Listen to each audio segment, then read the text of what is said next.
Hello, this is Dave Percival from healthandbeautynewsletters.com.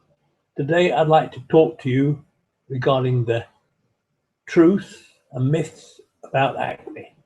There are so many myths and a lot of truth, so let's get these straight from the word go.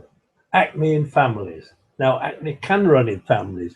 If your parents had acne, it's likely that you will also develop it. One study has found that if both your parents had acne, you're more likely to get more severe acne at an early age. It also found that if one or both of your parents had adult acne, you are more likely to get adult acne too. What about acne in women? More than 80% of cases of adult acne occur in women. It is thought that many cases of adult acne are caused by the changes in hormone levels that many women have at certain times. These times include periods. Some women have a flare-up of acne just before their period. Pregnancy. Many women have symptoms of acne in pregnancy, usually during the first 3 months of their pregnancy. Polycystic ovary syndrome, which is a common condition that can cause acne, weight gain, and the formation of small cysts inside the ovary. Other possible triggers of acne flare-up include certain cosmetic problems, except these are very, very few now. This is less common as most products are now tested so they don't cause spots. Certain medications such as steroid medications, lithium, which is used to treat depression and bipolar disorders, and some anti-epileptic drugs used to treat epilepsy. Regularly wearing items that place pressure on an affected area of your skin, such as a headband or a backpack. Smoking, which can contribute to acne in older people. A lot of people don't realize that, but it's very true. Now, what about the myths? Despite being one of the most widespread skin conditions, acne is also one of the most poorly understood.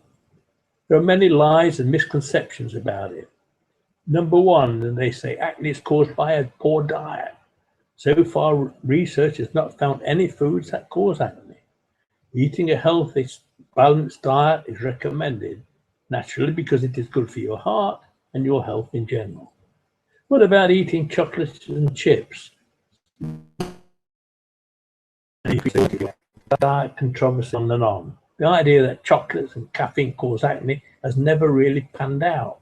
Some studies have suggested that milk products might influence acne because of the presence of hormones and bacteria in the milk, but the data isn't that strong. What about squeezing blackheads or whiteheads and spots? Some say that's the best way to get rid of acne. Wrong, wrong, wrong. This could actually make symptoms worse and may leave you with scarring. Sexual activity can influence acne.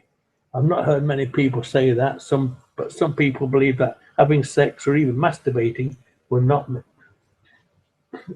cause acne, but this is completely untrue. Sex has nothing whatsoever to do with acne.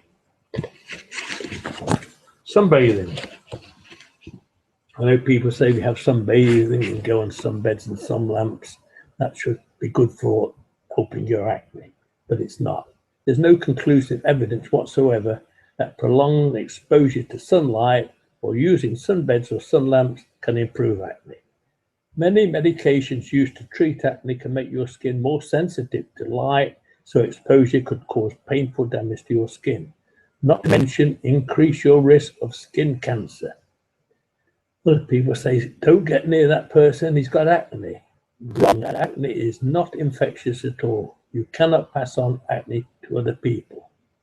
Another myth to say adults don't get acne. Oh, yes, they do. Surveys have found that significant number of adults are still getting acne into their 30s, 40s, and even 50s.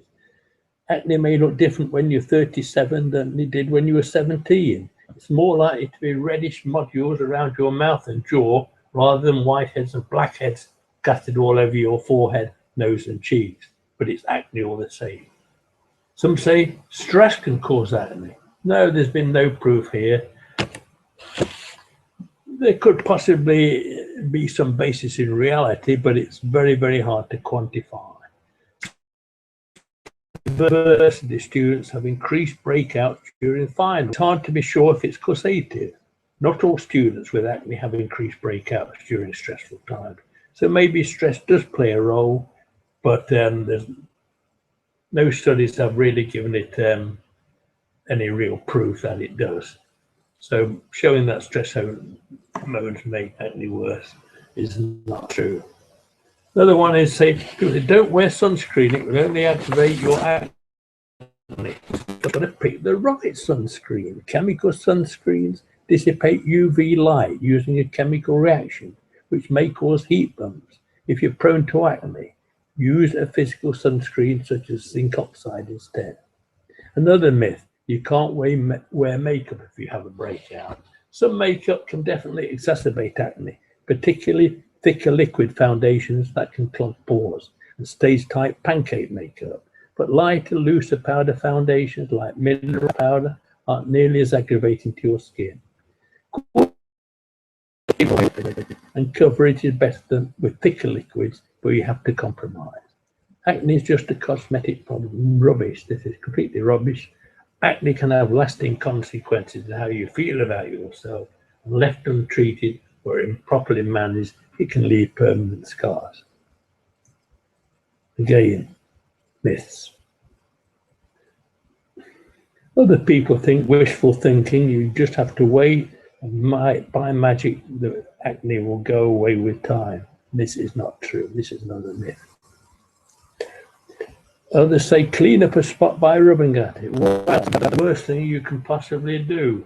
People will spend hours trying to get the goop out of the skin to heal the acne. But picking your skin is the #1 way of getting a scar. There's the option of getting a single injection from a dermatologist if you have one big spot, but don't pick. Finally, if you're an adult, just go to the cosmetic counter and get a good facial cream or cleanser. Another myth. Now, I hope these things have been helpful to you, whether you've got acne. And if you have got acne, I suggest that you go over to the website, healthandbeautynewsletters.com/acne. Thanks for your indulgence. I hope it's been useful to you, and see you again soon. Take care. Bye-bye.